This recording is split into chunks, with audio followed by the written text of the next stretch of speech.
So, if you aren't aware, there's some areas in Kitakami where you can just clip out of the world and just free fall, just go out of bounds easily. I did a video on it, and I just want to talk about it again and show, and yeah, just show more of the broken state that the game can put itself in pretty easily. And I even shiny hunted with it like that. So let's see. Okay, it's this one spot in the cave. I'll have to explain this. This is gonna take place in the peaceful region of Kitakami. It's peaceful now that the 3 loyal lugs have been caught, and this out-of-bounds adventure will be taking place initially where you fight Pheasantipity the Beautiful on Oni Mountain. I know this whole map is basically Oni Mountain already, but it's specifically here by the Chilling Waterhead. It's like this little cave tube passage entrance thing. So you'll enter the cave. It's within this, and this is the spot we'll be experimenting with.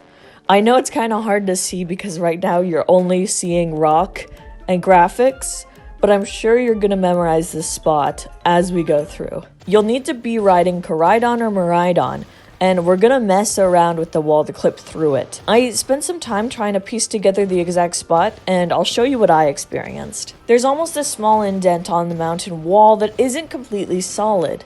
It's as if you're messing around under there, and under the right conditions, you might slip through onto the other side and likely begin to fall. That's what happened to me quite often. I'd find that specific section in the wall. You can see oftentimes that, if you know you're hitting it when there's like some bugginess happening or weird stuff that kind of is clipping in and out, it's definitely a spot of weird behavior going on. This is where the chaos happens.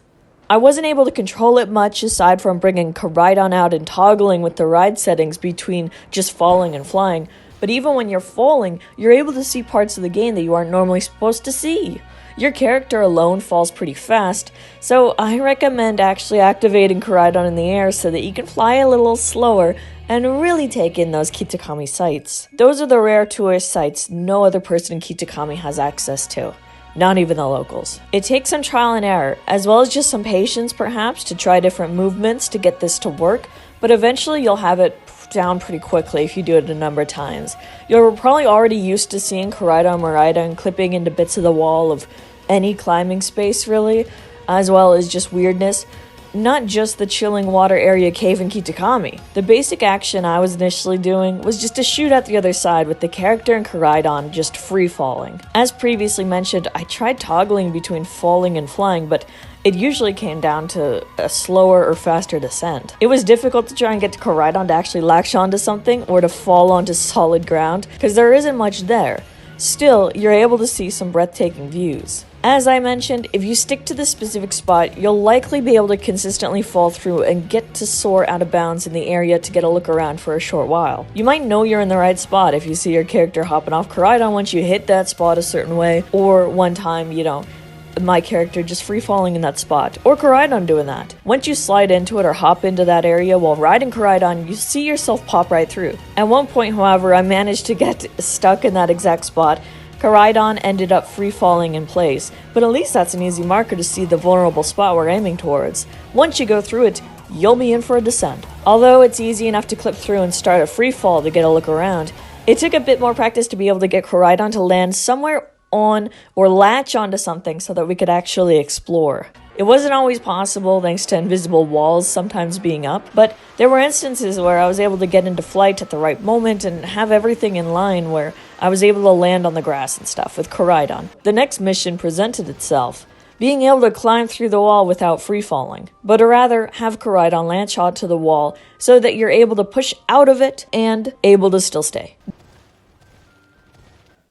I'll try. Oh, there we go. So you break out of the cave and then hopefully try and cling on to something so you can cling onto the rock and actually escape. There is invisible water like everywhere. Not everywhere, but you can see on the map where our river is supposed to be, and we can just float up to it. It's a water elevator. I mean, even if we just fall right off, we can just easily float back to the top, no matter our place.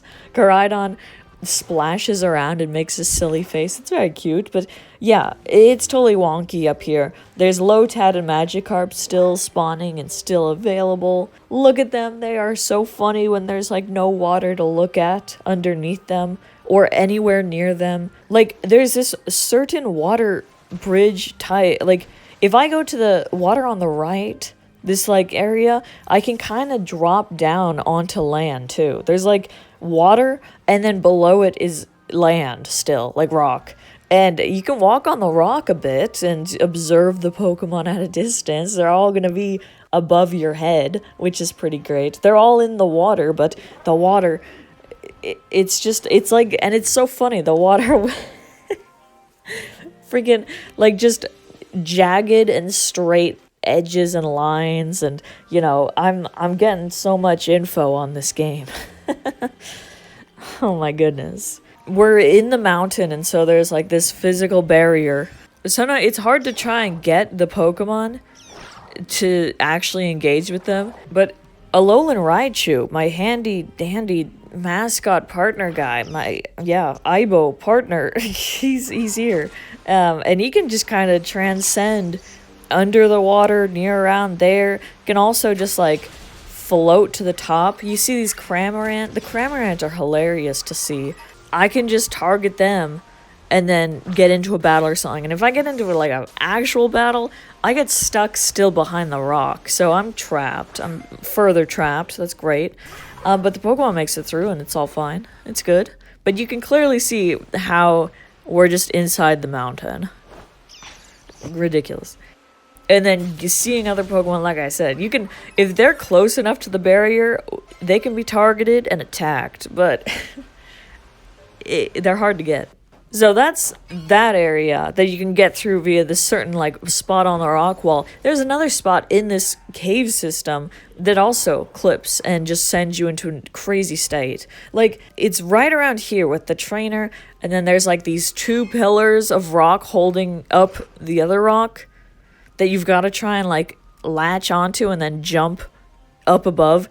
It's hard to explain. I hope you can kind of see what's going on, but like the ceiling there is not solid fully, and so this did take a little bit of like finessing and, you know, trying to get it to work, but you can definitely clip into it somehow. Once you do, you're greeted with, you know, this pillar that you can just stand on, and then more splintered world stuff, just broken. And then you can even see the Swinub and Pokemon above you. It's so silly. You get to finally see their little feet and stuff. They're so cute. Just shuffling along the top. Man, with some practice, you could do that. And then you can start climbing and jumping over past the waterfall to like this next area. In some parts, we're still just in the rock, in the mountain. Hard to break out, but possible. And then we can get on top of it all. Wonderful. I mean, we can ride Koraidon on there. It's like solid land. And then you can get off a Koraidon, and it's pretty solid. And even trying to get below, though, to those Pokemon down there, like Quagsire and Gyarados that spawns and stuff, that's tricky, difficult, not really, but, you know, you get to see an aerial view. You might fall through. If you fall too much, you're out. You're out of the world. But that's fine. You get sent right back to that spot. And then you can see the cave tube system that is this game and kind of just this fractured state. It's so funky. It's so weird. I love it. I love the even more broken Scarlet Violet experience. Kitakami has really brought us this amazing experience, and I think we should all try it and take advantage of it. Let's all just choose to have fun in here. My goodness. I've seen other players break through and then be able to go further with their riding their bike Pokemon, like in bike mode, but Koraidon hasn't been able to do that. He usually falls. But you can easily get to these areas. The shiny Koi King Magikarp appeared. Getting it is kind of tricky because, again, we're just stuck inside the mountain, the rock. We can't really throw the ball, but, you know, try and throw the ball at the... I accidentally targeted another Magikarp. It didn't quite help, but eventually we got broken out of the rock, was able to get the shiny Koi King Magikarp fish, and that was that. That's the experience. So not only can you easily get to these parts of the world, but you can also shiny hunt for a fun time. Out of bounds shiny. Like I said, got lucky with that Magikarp because it was in a spot where I could easily kind of target a battle and then zoom through the rock and things fix. But there's other ones that, you know, it's a fun little challenge. Get yourself an unobtainable shiny, because sometimes you can't get out of the rock, no matter how hard you try. Otherwise, you might want to just look around elsewhere. Maybe when it's normal. You can see how big this rock is in that area when you actually are out of it and come back. Like, I was looking for ducklet around here, did get my shiny ducklet. Speaking of too many, I had 2 shinies on the screen at once. That was the first time I saw that. That's interesting. But even in regular battle and regular world stuff, you can see the floor just breaks, and the Cramorant is down there, and the ducklet, it's chaos. I love playing this game in a chaotic state, because it is chaotic. But yeah, oh my lord, what an experience. Try it out for yourself, or hopefully this was entertaining. But yeah, thanks for watching if you did. Silly escapade, but thank you. If you liked it, don't forget to like, subscribe for more, and yeah, above all, thanks again for watching. I hope to see you next time. Bye bye.